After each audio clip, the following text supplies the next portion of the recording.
ਵਾਹਿਗੁਰੂ ਜੀ ਕਾ ਖਾਲਸਾ ਵਾਹਿਗੁਰੂ ਜੀ ਕੀ ਫਤਿਹ। TV84 ਦੇ ਸਾਰੇ ਦਰਸ਼ਕ ਤੇ ਸਰੋਤੇ ਜਿਹੜੇ ਸਾਡੇ ਨਾਲ ਨਾਰਥ ਅਮਰੀਕਾ ਦੇ ਵਿੱਚੋਂ ਬਣੇ ਹੋਏ ਆ ਜਾਂ ਫਿਰ ਫੇਸਬੁੱਕ ਰਾਹੀਂ ਸਾਨੂੰ ਦੁਨੀਆ ਭਰ ਵਿੱਚ ਬੈਠ ਕੇ ਦੇਖ ਸੁਣ ਰਹੇ ਆ, ਉਹਨਾਂ ਸਭ ਦਾ ਮੈਂ ਅਮਰਵੀਰ ਸਿੰਘ ਅੱਜ ਇਸ ਪ੍ਰੋਗਰਾਮ ਦੇ ਵਿੱਚ ਤਹਿ ਦਿਲੋਂ ਸਵਾਗਤ ਕਰਦਾ।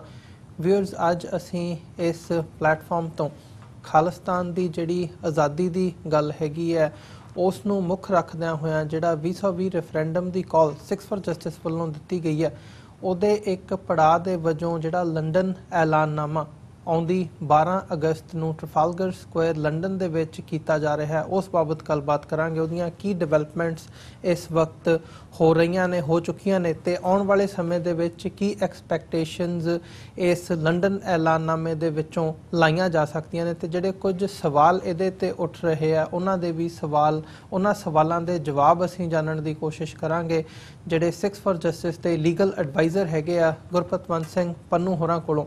ਸੋ ਆਓ ਉਹਨਾਂ ਨਾਲ ਮਿਲ ਕੇ ਅੱਜ ਦੀ ਵਿਚਾਰ ਚਰਚਾ ਦੀ ਸ਼ੁਰੂਆਤ ਕਰਦੇ ਹਾਂ। ਗੁਰਪਤਵੰਤ ਸਿੰਘ ਪੰਨੂ ਸਾਡੇ ਨਾਲ ਇੰਗਲੈਂਡ ਦੇ ਵਿੱਚੋਂ ਫੋਨ ਲਾਈਨ ਤੇ ਬਣੇ ਹੋਏ ਆ। ਪੰਨੂ ਸਾਹਿਬ, ਤੁਹਾਡਾ ਸਵਾਗਤ ਹੈ ਜੀ। ਵਾਹਿਗੁਰੂ ਜੀ ਕਾ ਖਾਲਸਾ ਵਾਹਿਗੁਰੂ ਜੀ ਕੀ ਫਤਿਹ। ਅਮਰਵੀਰ ਭਾਈ, ਤੁਹਾਨੂੰ ਵੀ ਤੇ TV84 ਦੇਖਣ ਵਾਲੇ ਦੇਸ਼ ਵਿਦੇਸ਼ਾਂ 'ਚ ਬੈਠੇ ਮੇਰੇ ਭੈਣ ਭਰਾਵਾਂ ਨੂੰ ਵਾਹਿਗੁਰੂ ਜੀ ਕਾ ਖਾਲਸਾ ਵਾਹਿਗੁਰੂ ਜੀ ਕੀ ਫਤਿਹ।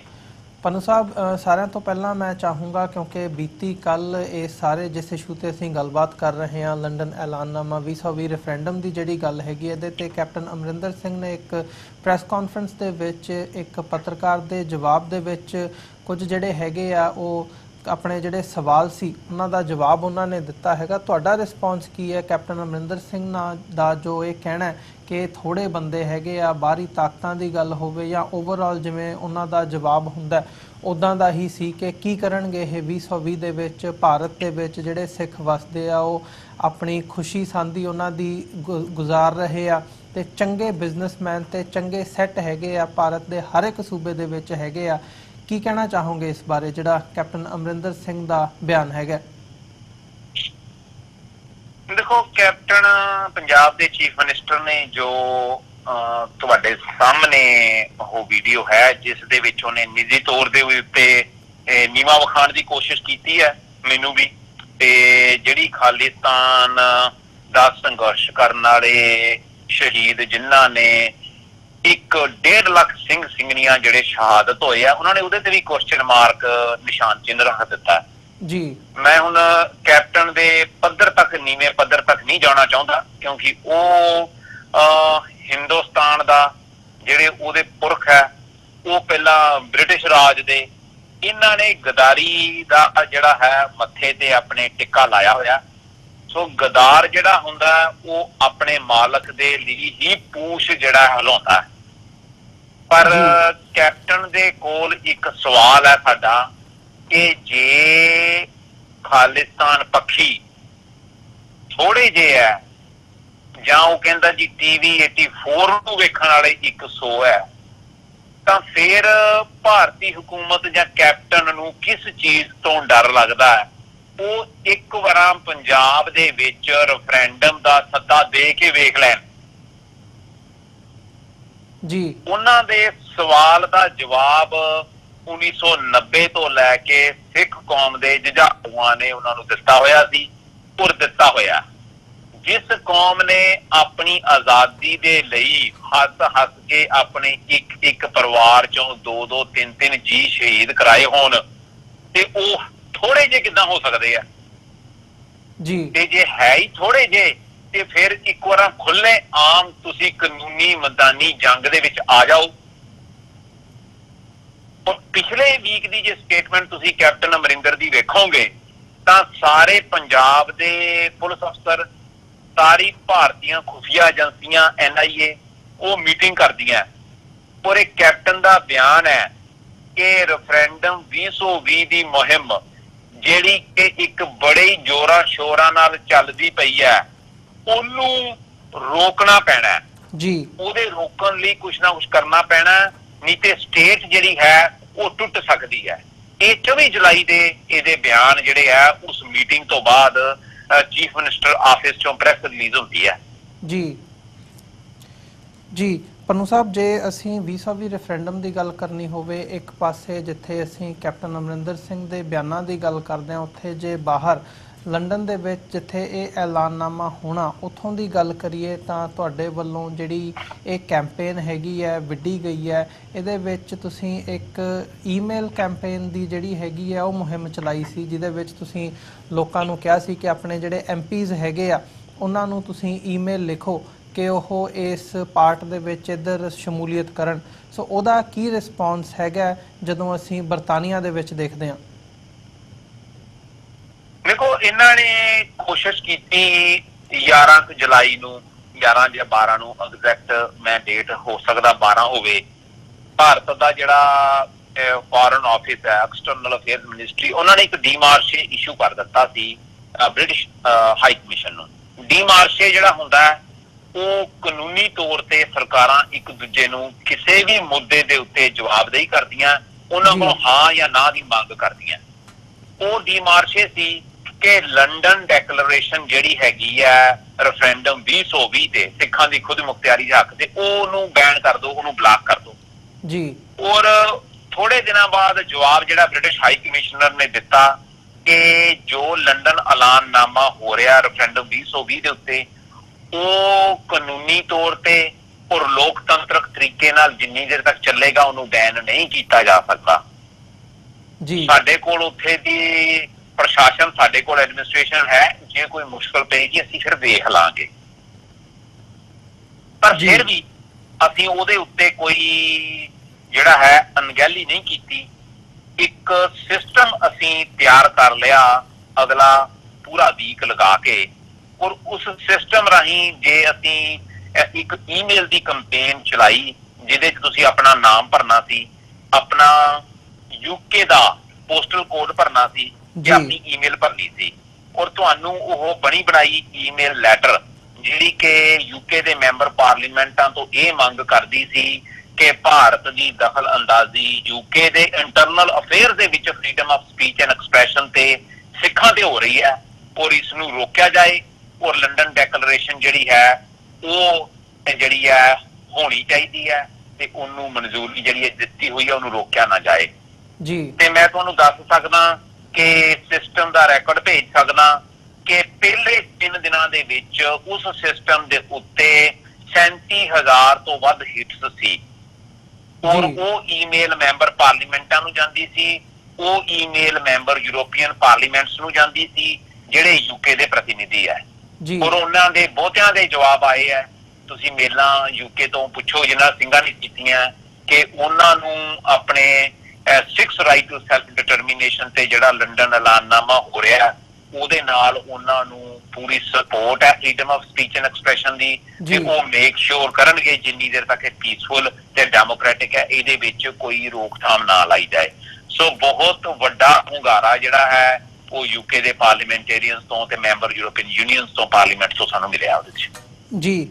ਪੰਨੂ ਸਾਹਿਬ, ਇਸੇ ਦੇ ਨਾਲ ਹੀ ਕੈਂਪੇਨ ਦੇ ਨਾਲ ਹੀ ਇੱਕ ਹੋਰ ਸਵਾਲ, ਜਿਹੜੀ ਪੰਜਾਬ ਦੇ ਵਿੱਚ ਤੁਸੀਂ ਸੱਦਾ ਪੱਤਰ ਭੇਜਿਆ ਸੀ ਕਿ ਪੰਜਾਬ ਦੇ ਵਿੱਚੋਂ ਜੇ ਕੋਈ ਆਉਣਾ ਚਾਹੇ ਅਸੀਂ ਉਹਨਾਂ ਦਾ ਇੱਥੇ ਆਉਂਦਿਆਂ ਦਾ ਵੀ ਪ੍ਰਬੰਧ ਕਰਾਂਗੇ ਤੇ ਉਹਨਾਂ ਨੂੰ ਜਿਹੜੀ ਸਪਾਂਸਰਸ਼ਿਪ ਹੈਗੀ ਹੈ ਉਹ ਵੀ ਭੇਜਾਂਗੇ, ਉਹਦੇ ਉੱਤੇ ਵੀ ਕਈ ਸਵਾਲ ਇੱਦਾਂ ਦੇ ਉੱਠੇ ਨੇ ਕਿ ਕੀ ਪੰਜਾਬ ਦੇ ਵਿੱਚ ਜਿੱਥੇ ਇਸ ਵਕਤ ਇੱਦਾਂ ਦਾ ਮਾਹੌਲ ਬਣਿਆ ਹੋਇਆ, ਕੋਈ ਟੀ-ਸ਼ਰਟ ਪਾ ਲਵੇ 2020 ਦੀ ਉਹਨੂੰ ਵੀ ਗ੍ਰਿਫਤਾਰ ਕੀਤਾ ਜਾਂਦਾ, ਤੇ ਉੱਥੇ ਕਿੰਨਾ ਕਿ ਇਹ ਵਾਜਬ ਹੈਗਾ ਇਹ ਭੇਜਣਾ? ਸੋ ਉੱਥੋਂ ਕਿਵੇਂ ਦਾ ਰਿਸਪੌਂਸ ਰਿਹਾ, ਜਾਂ ਕੀ ਉੱਥੋਂ ਤੁਸੀਂ ਸਪਾਂਸਰਸ਼ਿਪਸ ਭੇਜੀਆਂ ਨੇ, ਜਾਂ ਉੱਥੋਂ ਪੰਜਾਬ ਦੇ ਵਿੱਚੋਂ ਕੋਈ ਨੌਜਵਾਨ ਜਾਂ ਕੋਈ ਹੋਰ ਉੱਥੋਂ ਆਉਣ ਦੇ ਲਈ ਹੈ ਕੋਈ ਇੱਦਾਂ ਦਾ?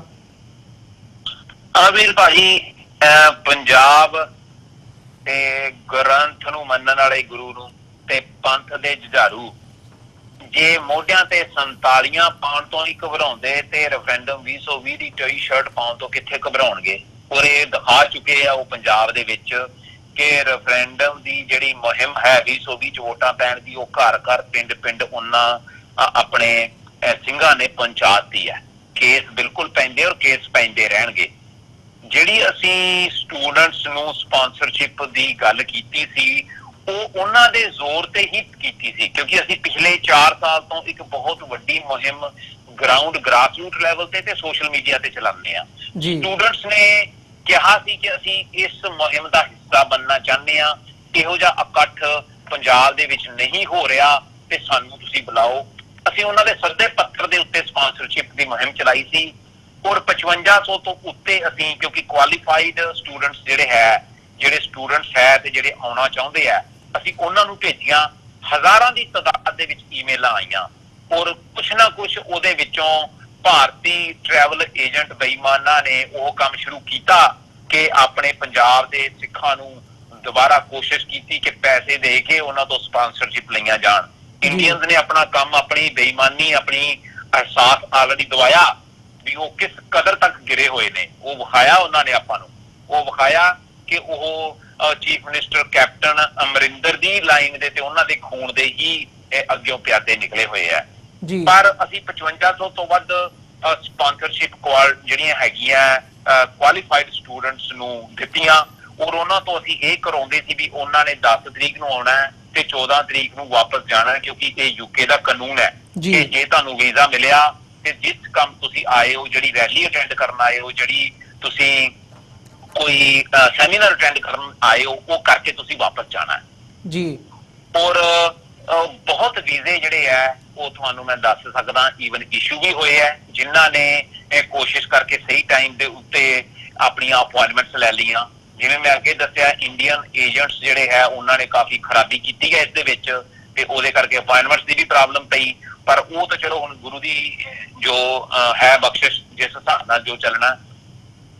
ਬਾਕੀ ਕਿਸੇ ਨੂੰ ਉੱਥੇ ਇਸ ਗੱਲ ਦੀ ਮੁਸ਼ਕਲ ਆਵੇਗੀ ਤੇ ਅਸੀਂ ਉਹਦਾ ਕਾਨੂੰਨੀ ਤੌਰ ਦੇ ਉੱਤੇ ਅੰਤਰਰਾਸ਼ਟਰੀ ਪੱਧਰ ਦੇ ਉੱਤੇ ਉਹਦੀ ਆਵਾਜ਼ ਜਿਹੜੀ ਜ਼ਰੂਰ ਚੱਕਾਂਗੇ ਜੀ। ਪੰਨੂ ਸਾਹਿਬ, ਜਿਵੇਂ ਤੁਸੀਂ ਗੱਲ ਕੀਤੀ ਹੈ ਕਿ ਇਦਾਂ ਦੇ ਜਿਹੜੇ ਇਕੱਠ ਹੈਗੇ ਆ ਉਹ ਪੰਜਾਬ ਦੇ ਵਿੱਚ ਨਹੀਂ ਹੁੰਦੇ, ਇਸ ਲਈ ਆਉਣਾ ਚਾਹੁੰਦੇ ਆ ਬਾਹਰ ਵੀ ਸਟੂਡੈਂਟ ਜਿਹੜੇ ਨੇ ਉਹ ਤਿਆਰ ਨੇ।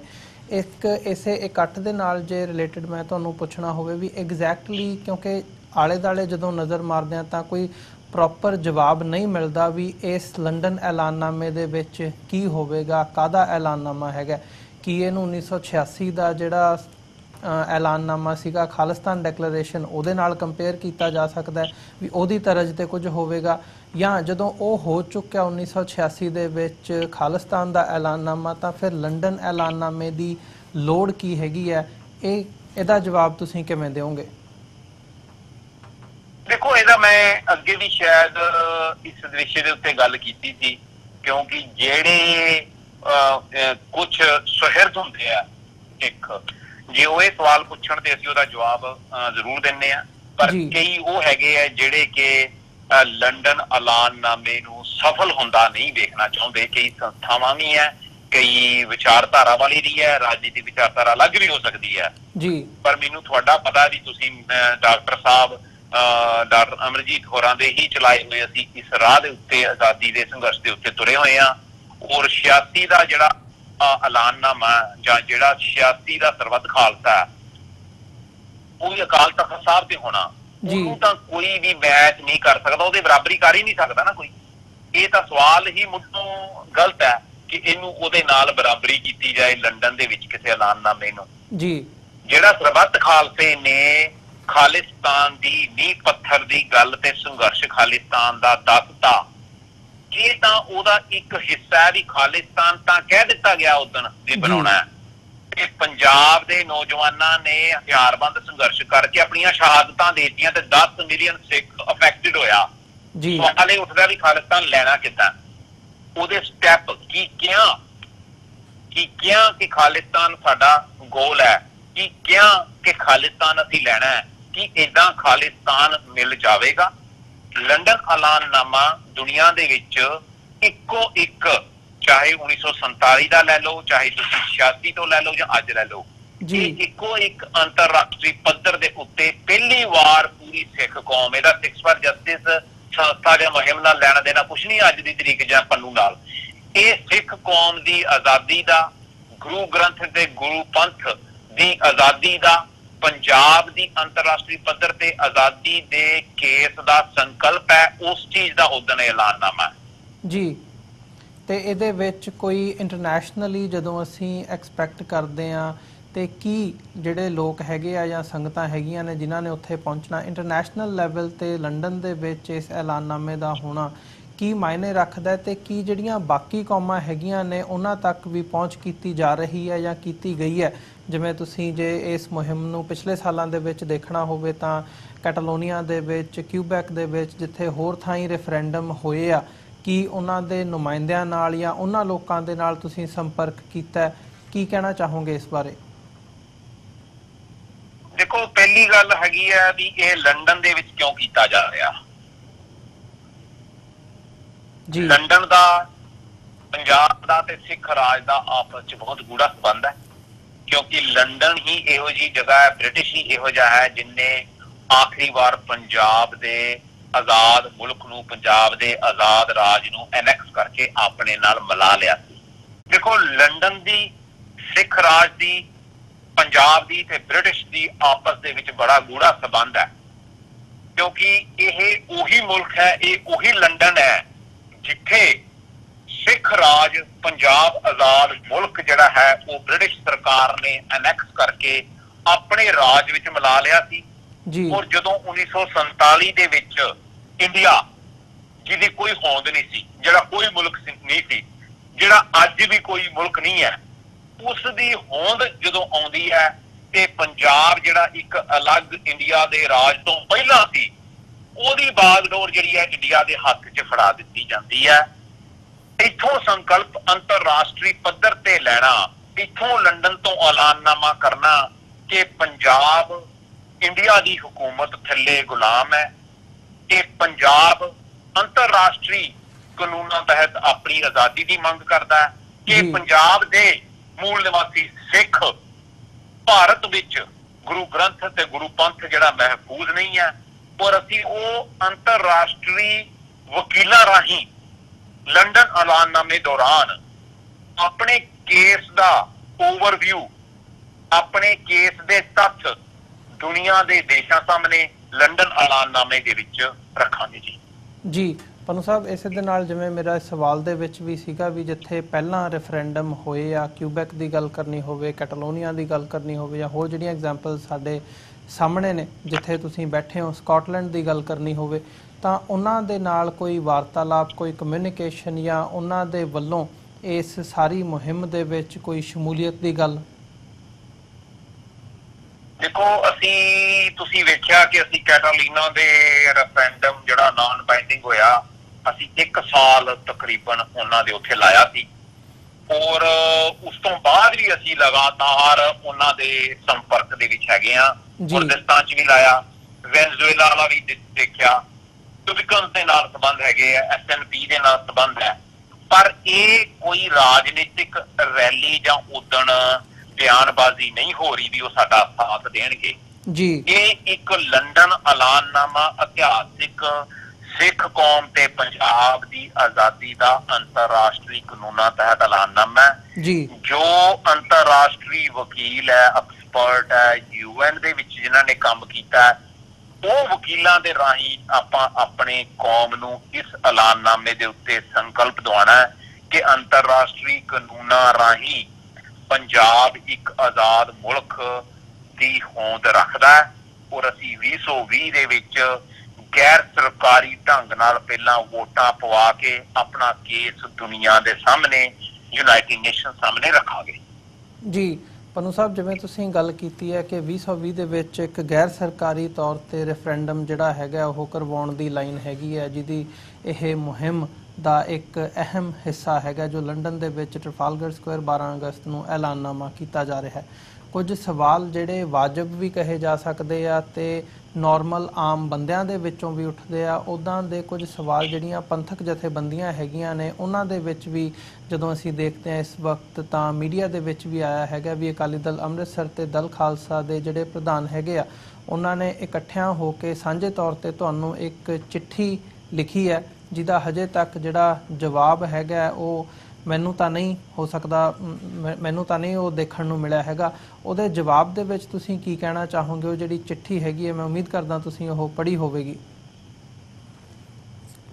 ਦੇਖੋ, ਚਿੱਠੀ ਬਿਲਕੁਲ ਉਹ ਮੇਰੀ ਈਮੇਲ ਤੇ ਆਈ ਸੀ, ਔਰ ਚਿੱਠੀ ਜਿਹੜੀ ਹੈ ਉਹ ਭਾਈ ਕੰਵਰਪਾਲ ਸਿੰਘ ਬਿੱਟੂ ਹੋਰਾਂ ਦੀ ਈਮੇਲ 'ਚੋਂ ਆਈ ਸੀ, ਉਹਦੇ ਥੱਲੇ ਨਾਮ ਸਰਦਾਰ ਸਿਮਰਨਜੀਤ ਸਿੰਘ ਮਾਨ ਹੋਰਾਂ ਦਾ ਲਿਖਿਆ ਹੋਇਆ ਸੀ, ਉਹਦੇ ਥੱਲੇ ਨਾਮ ਹਰਪਾਲ ਸਿੰਘ ਚੀਮਾ ਹੋਰਾਂ ਦਾ ਲਿਖਿਆ ਸੀ।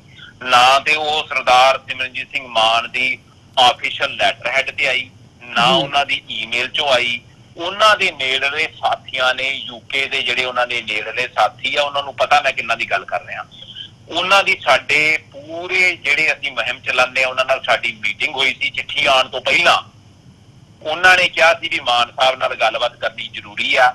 ਅਸੀਂ ਕਿਹਾ ਅਸੀਂ ਗੱਲਬਾਤ ਬਿਲਕੁਲ ਕਰਾਂਗੇ, ਤੁਸੀਂ ਸਮਾਂ ਦੱਸੋ, ਜਗ੍ਹਾ ਦੱਸੋ, ਕਿਉਂਕਿ ਇਹ ਰੈਫਰੈਂਡਮ ਦੀ ਗੱਲ ਹੋ ਰਹੀ ਹੈ, ਇਹ ਕੌਮ ਦੀ ਆਜ਼ਾਦੀ ਦੀ ਗੱਲ ਹੋ ਰਹੀ ਹੈ। ਇਹ ਫੋਨ ਦੇ ਉੱਤੇ ਕੋਈ ਫਤਿਹ ਬੁਲਾ ਕੇ ਇੱਕ ਦੂਜੇ ਦਾ ਹਾਲ ਪੁੱਛਣ ਦੀ ਗੱਲ ਨਹੀਂ ਹੋ ਰਹੀ।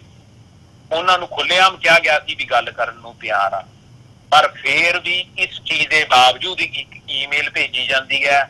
ਉਸ ਈਮੇਲ ਦੀ ਜੇ ਤੁਸੀਂ ਕੁਐਸਚਨ ਛੱਡ ਕੇ ਸ਼ਬਦਾਵਲੀ ਵੇਖ ਲਓ ਤੇ ਤੁਹਾਨੂੰ ਅੰਦਾਜ਼ਾ ਹੋ ਜਾਏਗਾ ਕਿ ਜਿਹੜੀਆਂ ਆਪਣੇ ਆਪ ਨੂੰ ਪੰਥਕ ਜਥੇਬੰਦੀਆਂ ਕਹਿੰਦੀਆਂ ਕਿ ਕੀ ਉਹੀ ਭਾਸ਼ਾ ਬੀਜੇਪੀ, ਉਹੀ ਭਾਸ਼ਾ ਆਰਐਸਐਸ ਦੀ, ਉਹੀ ਭਾਸ਼ਾ ਕਾਂਗਰਸ ਦੀ, ਉਹੀ ਭਾਸ਼ਾ ਕੈਪਟਨ ਦੀ ਤਾਂ ਨਹੀਂ ਕਿਤੇ ਯੂਜ਼ ਕੀਤੀ ਜਾ ਰਹੀ ਜੀ। ਅਸੀਂ ਬਿਲਕੁਲ ਨਹੀਂ ਮੁਨਾਸਬ ਸਮਝਿਆ ਔਰ ਨਾ ਹੀ ਉਹਨਾਂ ਦਾ ਜਵਾਬ ਦਿੱਤਾ, ਨਾ ਹੀ ਜਵਾਬ ਅਸੀਂ ਕਦੀ ਉਹਨਾਂ ਦਾ ਦਿਆਂਗੇ। ਅਸੀਂ ਸਤਿਕਾਰ ਕਰਦੇ ਹਾਂ ਸਰਦਾਰ ਸਿਮਰਨਜੀਤ ਸਿੰਘ ਮਾਨ ਦਾ, ਅਸੀਂ ਸਤਿਕਾਰ ਕਰਦੇ ਹਾਂ ਉਹਨਾਂ ਸਾਰੀਆਂ ਜਥੇਬੰਦੀਆਂ ਦਾ ਜਿਨ੍ਹਾਂ ਨੇ ਕੌਮ ਦੇ ਲਈ ਸੰਘਰਸ਼ ਕੀਤਾ, ਕੌਮ ਦੀ ਖਾਲਿਸਤਾਨ ਦੀ ਮੁਹਿੰਮ ਨੂੰ ਆਪਣੀ ਬਾਗਡੋਰ ਰਾਹੀਂ ਅੱਗੇ ਤੱਕ ਤੋਰਿਆ।